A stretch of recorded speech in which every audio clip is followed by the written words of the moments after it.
Hi guys! So ngayon nagpe-prepare ako ng 1099 no, sa isa sa mga client ko. And kapag nagpe-prepare ako ng 1099, ang ginagamit kong report is yung transaction report sa banks.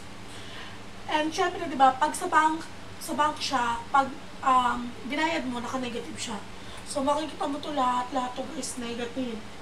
So negative lahat yan. And syempre, kapag sinam mo siya, gusto mo, naka-positive number na siya para mas madali na yung process mo. Kaya yung gagawin mo is i-convert mo ngayon yung mga negative number into positive. Ako before, nung nasa corporate pa ako, hindi na ako mag-convert. Hindi kasi ako masyado marunong gumamit ng Excel nun.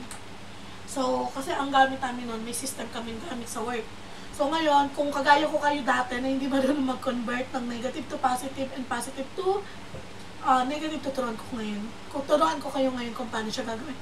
Ang gagawin nyo lang is equal, and then yung cell na i-convert mo, tapos multiply, and then minus 1. And automatic guys, no?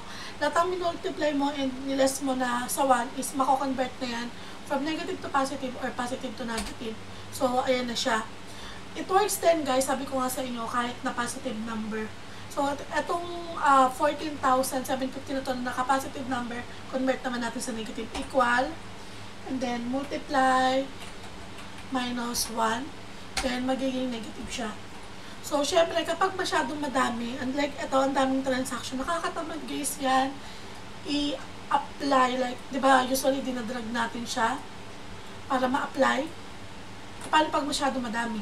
So, ang gagawin nyo lang is i-click nyo, i-click nyo lang ng 2 beses para mag-apply na yung formula nyo sa entire cell.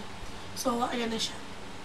Yung isa namang strategy no, sa pagko-convert is yung iba is ginagawa. May formula na talaga, equal ABS, and then, i-click nyo lang yung amount na gusto nyong i-convert sa positive. So, and then, apply nyo lang siya sa lahat.